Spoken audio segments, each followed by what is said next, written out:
నమస్కారం ETV news కి స్వాగతం. ముందుగా ముఖ్యాంశాలు. బిల్లుల గడువు వివాదంపై సుప్రీంలో తెలంగాణ వాదనలు. రాష్ట్ర పరిధిలోని అంశాలపై పూర్తి అధికారం రాష్ట్రాలదేనని స్పష్టీకరణ.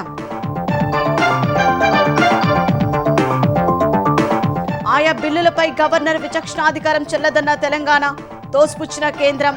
రాజ్యపాల్ ఆమోదిస్తేనే చట్టమవుతుందని ఉద్ఘాటన.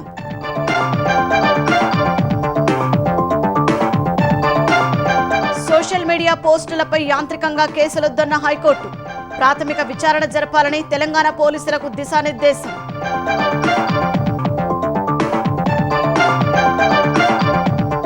తెలంగాణలో సాదా బైనామాలకు మోక్షం. క్రమబద్ధీకరణకు ప్రభుత్వం నోటిఫికేషన్. 9.8 లక్షల దరఖాస్తులకు దక్కనున్న హక్కులు.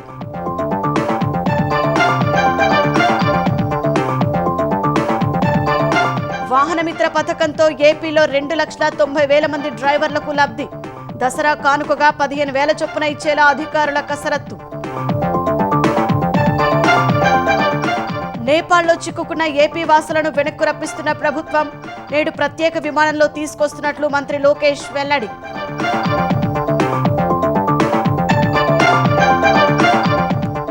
ట్రంప్ సన్నిహితుడు చార్లీ కిర్క్ హత్య. విశ్వవిద్యాలయంలో ప్రసంగిస్తుండగా దుండగుడి కాల్పులు. అమెరికా అధ్యక్షుడి దిగ్భ్రాంతి.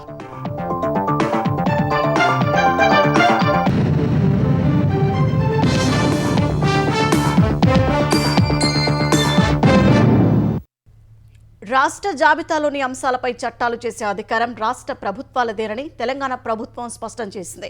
ఆయా బిల్లులపై గవర్నర్లకు విచక్షణాధికారం చెల్లదని సుప్రీంకోర్టులో వాదించింది. ఆయా బిల్లులను రాష్ట్రపతి ఆమోదం కోసము పంపకూడదని పేర్కొంది. ఉమ్మడి అంశాలకు సంబంధించిన బిల్లుల ఆమోదం విషయంలో గవర్నర్లు రాష్ట్రపతికి గడువు విధించాలని తెలంగాణ సహా ఇండి కూటమి పార్టీల ప్రభుత్వాలు వాదించగా కేంద్ర ప్రభుత్వం తోసిపుచ్చింది.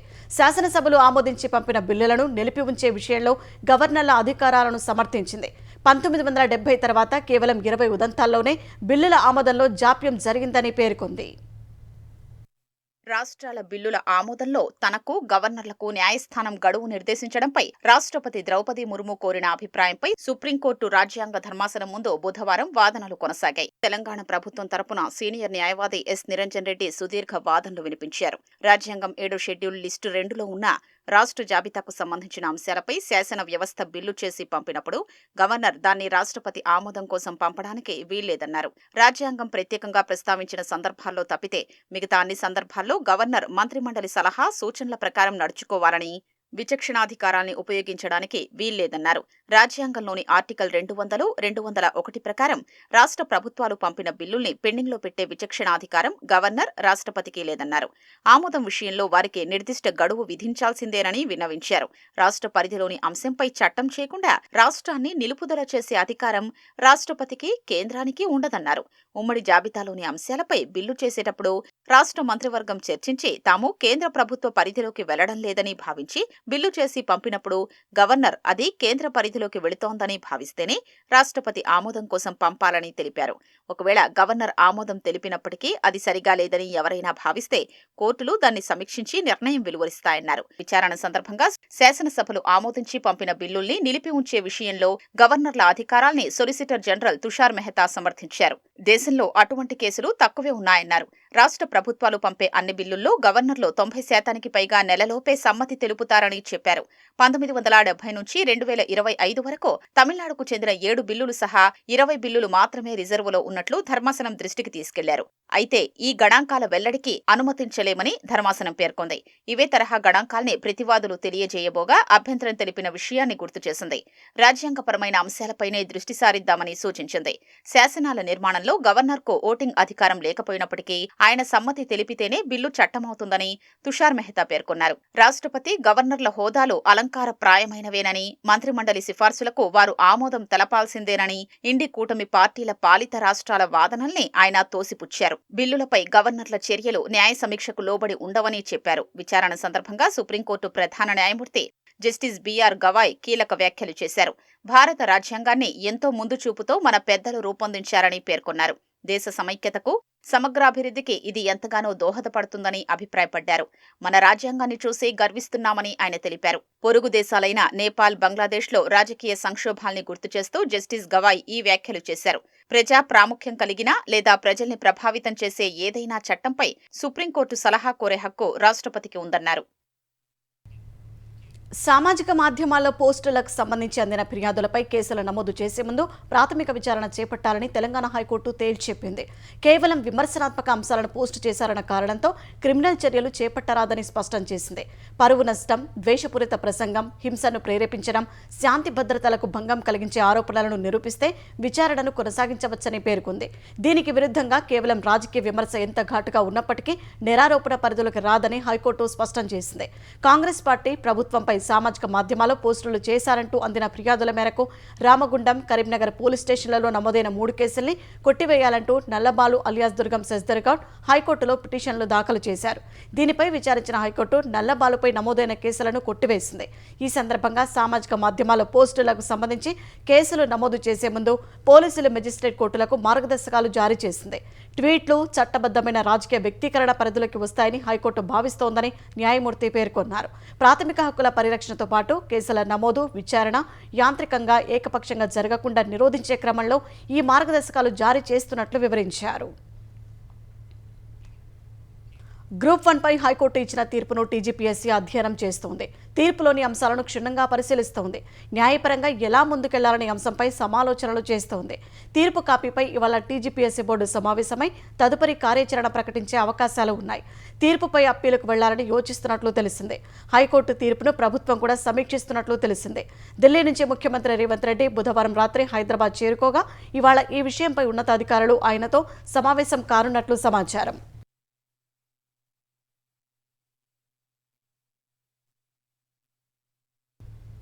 అనంతపురం వేదికగా జరిగిన సూపర్ 6 సూపర్ హిట్ సభలో ముఖ్యమంత్రి చంద్రబాబు ప్రకటన మేరకు డ్రైవర్లకు దసరా కానుకగా 15,000 చొప్పున సాయం అందించేందుకు అధికారులు కసరత్తు చేస్తున్నారు.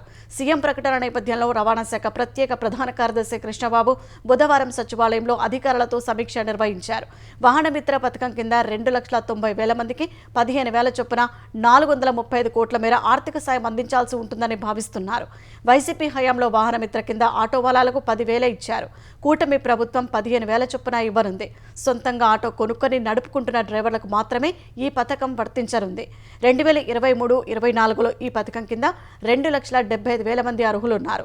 ఇందులో ఆటో డ్రైవర్లు 2.5 లక్షల మంది కాగా టాక్సీ, మ్యాక్సీ క్యాబ్ల డ్రైవర్లు 25,000 మంది వరకు ఉన్నారు. తాజాగా వీరి సంఖ్య మరో 15,000 వరకు పెరిగి ఉంటుందని రవాణా శాఖ అధికారులు అంచనా వేస్తున్నారు. త్వరలో ప్రభుత్వం ఇచ్చే మార్గదర్శకాల ప్రకారం లబ్ధిదారుల సంఖ్యపై స్పష్టత వస్తుందని అధికారులు చెబుతున్నారు. నేపాల్లో చిక్కుకున్న 217 మంది ఏపీ వాసులను తిరిగి తీసుకొచ్చేందుకు ఆంధ్రప్రదేశ్ ప్రభుత్వం రంగంలోకి దిగింది. సీఎం చంద్రబాబు ఆదేశాలతో సచివాలయంలోని ఆర్టీజీఎస్ వేదికగా ప్రత్యేక వార్ రూమ్ ఏర్పాటు చేశారు. ఐటీ శాఖ మంత్రి నారా లోకేష్ అనంతపురం సభను కూడా రద్దు చేసుకుని సీఎస్, వివిధ శాఖల ఉన్నతాధికారులతో రోజంతా సమీక్షిస్తూనే ఉన్నారు. కేంద్ర ప్రభుత్వ అధికారులు నేపాల్లోని భారత రాయబారి నవీన్ శ్రీవాస్తవతోనూ మాట్లాడారు. ప్రతి 2 గంటలకోసారి పరిస్థితులను రియల్ టైంలో పర్యవేక్షించారు. బాధితులకు వీడియో కాల్ చేసి ధైర్యం చెప్పారు. మంగళవారం తమ బస్సుపై ఆందోళనకారులు దాడి చేశారని కాఠ్మాండూలోని పశుపతి ఫ్రంట్ హోటల్లో ఉన్న మంగళగిరి వాసులు హేమసుందర్రావు, దామర్ల నాగలక్ష్మి చెప్పారు. విశాఖకు చెందిన సూర్యప్రభ, విజయనగరానికి చెందిన మురళి కూడా వీడియో కాల్లో లోకేష్కు స్థానిక పరిస్థితులు వివరించారు. ప్రస్తుతం ఉన్న చోటే ఉండి ఏ సాయం కావాలన్నా ఫోన్లో సంప్రదించాలని లోకేష్ వారికి సూచించారు. నేపాల్లో చిక్కుకున్న 217 మంది ఆంధ్రుల వివరాలు సేకరించామన్న లోకేష్ ఈ మధ్యాహ్నం కాఠ్మండూ నుంచి బయలుదేరే ప్రత్యేక విమానంలో వారిని రప్పిస్తున్నట్లు చెప్పారు. తొలి విడతగా హెట్టౌడాలో ఉన్న 22 మందిని గత రాత్రి బీహార్ సరిహద్దుకు తరలించారు. వారికి కావాల్సిన ఇమ్మిగ్రేషన్ ఏర్పాట్లు చేశారు. అక్కడి నుంచి ఢిల్లీలోని ఏపీ భవన్కు చేర్చి ఆంధ్రప్రదేశ్కు తరలించనున్నారు. నేపాల్ రాజధాని కాఠ్మండూకు విమాన సర్వీసులను పునరుద్ధరిస్తున్నట్లు భారత్కు చెందిన విమానయాన సంస్థలు తెలిపాయి. అక్కడ చిక్కుకున్న భారతీయులను తిరిగి భారత్ తీసుకొచ్చేందుకు ఎయిర్ ఇండియా, ఇండిగో సంస్థలు అదనపు విమానాలు నడపనున్నాయని పౌర విమానయాన శాఖ మంత్రి రామ్మోహన్ నాయుడు తెలిపారు. టికెట్ రేట్లను అందుబాటు ధరల్లోనే ఉంచాలని సదరు విమానయాన సంస్థలను కోరినట్లు ఆయన చెప్పారు.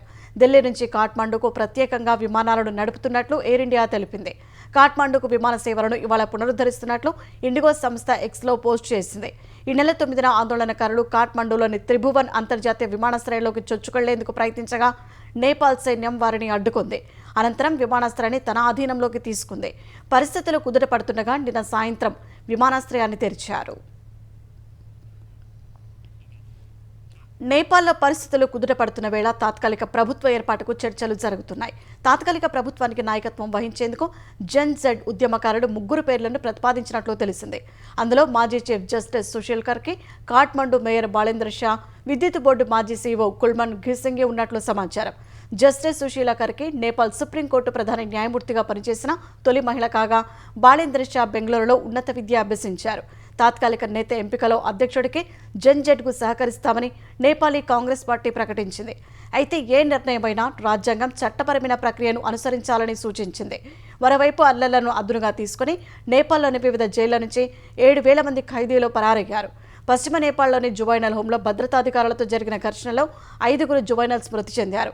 అటు 2 రోజుల పాటు జరిగిన ఆందోళనలో మృతి చెందిన వారి సంఖ్య 30కి చేరింది. క్షతగాత్రుల సంఖ్య 1061కి పెరిగింది. తెలంగాణలో సాదా బైనామా దరఖాస్తుల క్రమబద్ధీకరణకు ప్రభుత్వం నోటిఫికేషన్ ఇచ్చింది. ఈ మేరకు తెలంగాణ భూభారతి చట్టం 2025 ప్రకారం క్రమబద్ధీకరణకు రెవెన్యూ శాఖ చర్యలు చేపట్టింది. 2020 అక్టోబర్ 12 నుంచి 2020 నవంబర్ 10 వరకు స్వీకరించిన 9.8 లక్షల దరఖాస్తులను మాత్రమే క్రమబద్ధీకరణకు పరిగణలోకి తీసుకుంటారు. ఇందులో క్షేత్రస్థాయిలో నిశ్చితంగా పరిశీలించిన తర్వాత అవి ప్రభుత్వ నిషేధిత జాబితాలో లేని భూములుగా నిర్ధారించి క్రమబద్ధీకరణ చేస్తారని రెవెన్యూ అధికారులు తెలిపారు. భూభారతి చట్టం ద్వారా అర్హమైన సాదా బైనామా దరఖాస్తులు పరిష్కరిస్తామని ప్రభుత్వం హామీ ఇవ్వగా, ఈ అంశంపై దాఖలైన పిటిషన్పై విచారణను మూసివేస్తున్నట్లు హైకోర్టు ఇటీవల ప్రకటించింది. ఫలితంగా సాదా బైనామా దరఖాస్తుల క్రమబద్ధీకరణకున్న అడ్డంకులు తొలగిపోయాయి. ఆ మేరకు ప్రభుత్వం నోటిఫికేషన్ జారీ చేసింది. Telangana civil services joint staff కౌన్సిల్ను రాష్ట్ర ప్రభుత్వం ఏర్పాటు చేసింది. రాష్ట్ర ఆవిర్భావం తర్వాత తొలిసారి ఉద్యోగ సంఘాలకు గుర్తింపునిస్తూ కౌన్సిల్ను ఏర్పాటు చేసింది. సీఎస్తో పాటు వివిధ శాఖలకు చెందిన 11 మంది కార్యదర్శులను కౌన్సిల్లో సభ్యులుగా ప్రభుత్వం చేర్చింది. కౌన్సిల్లో ఉద్యోగ సంఘాల నుంచి TNGO, TGO, Telangana secretariat association, PRTU, TS, STU, TRESA, class 4 ఉద్యోగుల సంఘం, యూటీఎఫ్, టీఆర్టీఎఫ్ ప్రతినిధులను శాశ్వత సభ్యులుగా గుర్తించింది. సెక్రటేరియట్ ఆఫీసర్స్ అసోసియేషన్, డిప్యూటీ కలెక్టర్ల సంఘం, తహసీల్దార్ల అసోసియేషన్, తపస్, ఎస్టీఎఫ్, ప్రభుత్వ జూనియర్ లెక్చరర్ల అసోసియేషన్లు రొటేషన్పై ఉంటాయని తెలిపింది. కౌన్సిల్ సాధారణంగా 4 నెలలకోసారి సమావేశమవుతుంది. ప్రభుత్వానికి ఉద్యోగుల మధ్య సంబంధాలు, సంక్షేమంపై కౌన్సిల్ దృష్టి పెట్టనుంది. హైదరాబాద్ కూకట్పల్లిలో దారుణం చోటు చేసుకుంది. ఇంట్లో ఉన్న మహిళను గుర్తు తెలియని దుండగులు అతి కిరాతకంగా హతమార్చారు. కాళ్లు, చేతులు కట్టేసి కత్తితో గొంతు కోసి కుక్కర్తో కొట్టి చంపారు. రాకేష్, రేణు అగర్వాల్ దంపతులు స్వాన్లేక్ గేటెడ్ కమ్యూనిటీ అపార్ట్మెంట్ 13వ అంతస్తులోని ఫ్లాట్లు నివాసముంటున్నారు. రేణు అగర్వాల్ భర్త రాకేష్, కుమారుడు కలిసి బాలానగర్లో ఐరన్, స్టీల్కు సంబంధించిన వ్యాపారం చేస్తున్నారు. వారిద్దరూ బుధవారం ఉదయం బాలానగర్లోని దుకాణానికి వెళ్లారు. సాయంత్రం 5 గంటల సమయంలో భార్య రేణు అగర్వాల్కు ఎన్నిసార్లు ఫోన్ చేసినా ఆమె అందుబాటులోకి రాకపోవడంతో కుమారుడిని తీసుకుని 7 గంటలకు ఇంటి వద్దకు రాకేష్ చేరుకున్నాడు. లోపలి నుంచి గడియపెట్టి ఉండటంతో ప్లంబర్ను తీసుకొచ్చి బాల్కనీలో నుంచి ఇంట్లోకి ప్రవేశించాడు. ఎదురుగా రక్తపు మడుగులో ఉన్న భార్యను చూసి పోలీసులకు సమాచారం ఇచ్చారు. పోలీసులు ఘటనాస్థలికి చేరుకుని సీసీ కెమెరాలు పరిశీలించగా 2 యువకులు బ్యాగ్ తీసుకుని అనుమానాస్పదంగా వెళ్తున్నట్లు గుర్తించారు. ఒకరు మృతురాలి ఇంట్లోనూ, మరొకరు ఆమె బంధువు ఇంట్లో పనిచేసే యువకుడిగా కనుగొన్నారు. మృతురాలి ఇంట్లో ఉన్న నగలు ఎత్తుకెళ్లేందుకే ఆమెను చంపి ఉంటారని పోలీసులు అనుమానిస్తున్నారు. ఒక మహిళ 50 సంవత్సరాల వయసున్న మహిళ, ఆవిడ హత్యకు గురై ఉంది. ఆవిడ ఒంటి మీద కత్తిపోట్లు ఉన్నాయి. సీజర్ తోటి మేము క్షుణ్ణంగా పరిశీలిస్తే సీజర్ తోటి, చాకులతోటి 2-3 చాకులు కూడా వాడి గొంతు కూడా కట్ చేసి చంపినట్టుగా కనిపిస్తూ ఉంది. ప్రైమరీ సస్పెక్ట్స్ వాళ్ళ ఇంట్లో పనిచేసే జార్ఖండ్కి చెందిన వ్యక్తి. అతను చేసినట్టుగా మేము అనుకుంటున్నాము. 20 years ఉన్నాయి అతనికి. సో అతన్ని ఇంట్లోంచి వెళ్ళడం, తర్వాత 2 వీలర్ మీద బయటకు వెళ్ళడం ఇంకొక సర్వెంట్తో కలిసి, అవన్నీ కూడా రికార్డ్ అయినాయి. We are searching for them. తెలంగాణలో 3 వేర్వేరు ఘటనల్లో పిడుగుపాటుకు గురై 7 మృత్యువాత పడ్డారు. నిర్మల్ జిల్లా పెంబి మండలం ఎంగళాపూర్లో వ్యవసాయ పనులకు వెళ్లి తిరిగి వస్తుండగా పిడుగుపడి 3 మృతి చెందారు. గద్వాల జిల్లా ఐజ మండలం భూంపురంలో పిడుగుపాటుకు గురై 3 ప్రాణాలు కోల్పోయారు. ఈ ఘటనలో మరో 2 తీవ్రంగా గాయపడ్డారు. వారిని చికిత్స కోసం కర్నూలు ఆసుపత్రికి తరలించారు. ఖమ్మం జిల్లా సత్యనారాయణపురంలో ఫోన్ మాట్లాడుతుండగా రైతుపై పిడుగుపడటంతో మృతి చెందాడు. కేంద్ర ప్రభుత్వ ప్రాయోజిత పథకాల ద్వారా వీలైనన్ని నిధులు రాబడుతున్న ఆంధ్రప్రదేశ్ ప్రభుత్వం ప్రధానమంత్రి స్కూల్స్ ఫర్ రైజింగ్ ఇండియా పథకం పీఎంశ్రీ పథకం వినియోగంలో దక్షిణాదిలోనే అగ్రగామిగా నిలిచింది. జాతీయ విద్యా విధానానికి అనుగుణంగా ప్రభుత్వ పాఠశాలల ఆధునికీకరణకు కేంద్ర ప్రభుత్వం ప్రవేశపెట్టిన పీఎంశ్రీ పథకానికి దేశవ్యాప్తంగా ఇప్పటి వరకు 14,500 పాఠశాలలు ఎంపికయ్యాయి. 1,725 పాఠశాలలతో ఉత్తరప్రదేశ్ అత్యధికంగా ప్రయోజనం పొందగా 982 పాఠశాలలతో ఆంధ్రప్రదేశ్ దేశంలో 2వ స్థానంలోనూ దక్షిణాదిన మొదటి స్థానంలో నిలిచింది. ఈ పథకం ద్వారా పిల్లల సమగ్ర అభివృద్ధికి తోడ్పాటు అందించడం సహా 21వ శతాబ్దపు నైపుణ్యాలు పెంపొందిస్తారు. ఆయా బడుల్లో సైన్స్ ప్రయోగశాలలు, గ్రంథాలయాలు ఏర్పాటు చేస్తారు. మొబైల్ యాప్ ద్వారా నిధుల వినియోగం, పనుల పురోగతిని ఎప్పటికప్పుడు ట్రాక్ చేస్తారు. ప్రతి పాఠశాలకు విద్యార్థుల సంఖ్య ఆధారంగా 50,000 నుంచి 1,50,000 వరకు ఏటా పాఠశాల నిర్వహణ నిధులు అందిస్తున్నారు. పీఎంశ్రీ కింద ఈ ఏడాది 494 కోట్ల రూపాయలను కేంద్రం ఏపీకి మంజూరు చేసింది. తాజాగా ఇచ్చిన 80 బడులకు అదనంగా మరో 87 కోట్లు విడుదల చేసింది. ప్రభుత్వ నిధుల దుర్వినియోగం కేసులో ఐపీఎస్ అధికారి సంజయ్ను ఏసీబీ అధికారులు రెండోసారి కస్టడీకి తీసుకోగా దర్యాప్తునకు ఆయన సహకరించలేదని తెలుస్తోంది. ఏ ప్రశ్న అడిగినా తనకు సంబంధం లేదని సమాధానమిచ్చారు. ఎన్నిసార్లు విచారించినా దర్యాప్తు అధికారులకు సహకరించలేదని సమాచారం. దాదాపు 6 గంటల పాటు 50కు పైగా ప్రశ్నలు అడగ్గా ఏ ఒక్కదానికి సంజయ్ సరైన సమాధానాలు ఇవ్వలేదని తెలిసింది. కృత్వ్యాప్, సౌత్రిక టెక్నాలజీ సంస్థలకు బిల్లులు చెల్లించేందుకు సంబంధిత అధికారులపై ఎందుకు ఒత్తిడి తీసుకొచ్చారు అని అడగ్గా తాను ఒత్తిడి తేలేదని సంజయ్ సమాధానమిచ్చారు. అందుకు సంబంధించిన సాక్షుల వాంగ్మూలాన్ని చూపగా మౌనం వహించినట్లు సమాచారం. ఎస్సీ ఎస్టీ అట్రాసిటీ నిరోధక చట్టంపై అవగాహన సదస్సుల నిర్వహణకు హడావుడిగా స్వల్పకాలిక టెండర్లు పిలవాల్సిన అవసరం ఏమొచ్చింది, టెండర్ల ప్రక్రియను ఎందుకు తారుమారు చేశారు అని అడగ్గా నిబంధనల ప్రకారమే నిర్వహించామని జవాబిచ్చినట్లు సమాచారం. అందులో జరిగిన అక్రమాలకు సంబంధించిన ఆధారాలను చూపగా నీళ్లు నమలినట్లు తెలిసింది. సంప్రదాయవాది అమెరికా అధ్యక్షుడు డొనాల్డ్ ట్రంప్ అత్యంత సన్నిహితుడు చార్లీ కిర్క్ను దుండగుడు కాల్చి చంపాడు. అమెరికా ఉటా కౌంటీలోని ఓ విశ్వవిద్యాలయంలో ఈ ఘటన జరిగింది. మాస్ షూటింగ్స్పై యూనివర్సిటీలో నిర్వహించిన చర్చా కార్యక్రమానికి చార్లీ కిర్క్ ముఖ్య అతిథిగా హాజరయ్యారు. విద్యార్థి అడిగిన ప్రశ్నకు బదులిస్తున్న సమయంలో దుండగుడు కిర్క్పై కాల్పులు జరిపాడు. వెంటనే పోలీసులు ఆయనను ఆసుపత్రికి తరలించగా చికిత్స పొందుతూ మృతి చెందారు. నిందితుడు తమ అదుపులో ఉన్నాడని ఎఫ్బీఐ డైరెక్టర్ కాష్ పటేల్ తెలిపారు. చార్లీ కిర్క్ మృతి పట్ల డొనాల్డ్ ట్రంప్ తీవ్ర దిగ్భ్రాంతి వ్యక్తం చేశారు. గొప్ప వ్యక్తి మృతి చెందారని తన సామాజిక మాధ్యమం ట్రూత్లో పోస్ట్ చేశారు. కిర్క్ను అందరూ ప్రేమించేవారని, యువతను అర్థం చేసుకోవడంలో అందరికన్నా మేటి అని రాసుకొచ్చారు. కిర్క్ మృతికి సంతాపంగా జాతీయ జెండాను అవనతం చేయాలని ట్రంప్ ఆదేశించినట్లు శ్వేతసౌధం తెలిపింది. ఇదొక రాజకీయ హత్య అని ఉటా గవర్నర్ ఆరోపించారు. యెమెన్లో హూతీ మిలిటెంట్ల లక్ష్యంగా ఇజ్రాయెల్ జరిపిన వైమానిక దాడిలో 35 మంది మృతి చెందారు. మరో 130 మందికి పైగా గాయపడ్డారు. రాజధాని సనాలోనే ఎక్కువ మంది చనిపోయారని ఆ దేశ వైద్యారోగ్య శాఖ తెలిపింది. సెంట్రల్ సనాలోని సైనిక ప్రధాన కార్యాలయాన్ని ఓ క్షిపణి తాకిందని హూతీల నియంత్రణలోని స్థానిక మీడియా తెలిపింది. ఇందులో పలువురు మృతి చెందగా 10ల సంఖ్యలో గాయపడ్డారని వెల్లడించింది. పరిసరాల్లోని భవనాలు దెబ్బతిన్నాయని తెలిపింది. హజ్మ్ నగరంలోని ప్రభుత్వ కార్యాలయం ధ్వంసమైందని పేర్కొంది. ఇజ్రాయెల్ యుద్ధ విమానాల లక్ష్యంగా క్షిపణి ప్రయోగించామని హూతీ సైనిక అధికార ప్రతినిధి తెలిపారు. ఇజ్రాయెల్పై ప్రతిదాడులు చేస్తామని హెచ్చరించారు. ఈ నెల 7న హూతీలు ఇజ్రాయెల్పై డ్రోన్తో దాడి చేయగా అది ఓ విమానాశ్రయంపై పడి టెర్మినల్ పాక్షికంగా దెబ్బతింది. అందుకు ప్రతీకారంగా ఇజ్రాయెల్ తాజా వైమానిక దాడులు చేసింది. మరోవైపు గాజాలో ఇజ్రాయెల్ సాగిస్తున్న సైనిక చర్యను నిరసిస్తూ ఆంక్షలు విధించేందుకు సభ్య దేశాలతో చర్చిస్తారని EU కమిషన్ అధ్యక్షురాలు ఉర్సులా వాన్ డెర్ లెయన్ తెలిపారు. ఇజ్రాయెల్తో పాక్షికంగా వాణిజ్యాన్ని నిలిపివేసే అంశాన్ని పరిశీలిస్తారని ఆమె చెప్పారు. ఖతార్పై ఇజ్రాయెల్ దాడిని ప్రధాని నరేంద్ర మోదీ ఖండించారు. ఆ దేశ సార్వభౌమత్వంపై దాడి తగదని స్పష్టం చేశారు. ఈ మేరకు సామాజిక మాధ్యమం ఎక్స్లో పోస్ట్ చేశారు. ఖతార్ పాలకుడు Sheikh Tamim bin Hamad Al థానీతో ఫోన్లో మాట్లాడారని ప్రధాని తెలిపారు. దోహాలో ఇజ్రాయెల్ జరిపిన దాడిపై భారత్ ఆందోళనను ఖతార్ పాలకుడికి తెలియజేశారని రాసుకొచ్చారు. దౌత్యం, చర్చల ద్వారా సమస్యల పరిష్కారానికి భారత్ మద్దతిస్తుందని మోదీ తెలిపారు. అయితే ఇటీవలి కాలంలో ఇజ్రాయెల్ను ప్రధాని నేరుగా విమర్శించడం ఇదే తొలిసారి. గాజాలో కాల్పుల విరమణ కోసం అమెరికా చేసిన ప్రతిపాదనలపై చర్చించేందుకు ఖతార్ రాజధాని దోహాలో సమావేశమైన హమాస్ నేతలపై ఈ నెల 9న ఇజ్రాయెల్ వైమానిక దాడి చేసింది. ఈ దాడిలో హమాస్ కీలక నేత ఖలీల్ అల్ హయ్యా కుమారుడు సహా 6 మృతి చెందారు.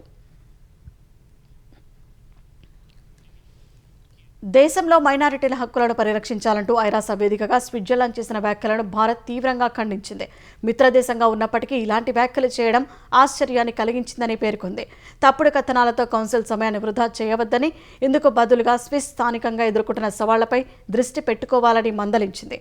ఈ మేరకు ఐరాస మానవ హక్కుల కమిషన్ 60వ సెషన్ 5వ సమావేశంలో భారత దౌత్యవేత్త క్షితిజ్ త్యాగి మాట్లాడారు.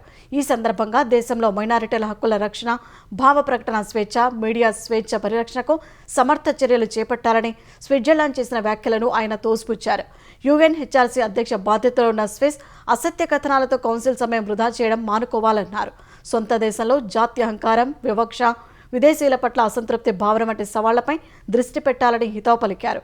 ప్రపంచంలో అతిపెద్ద వైవిధ్యమైన ప్రజాస్వామ్యం కలిగిన భారత్ ఈ విషయంలో స్విస్కు సాయం చేసేందుకు సిద్ధంగా ఉందని సూచించారు.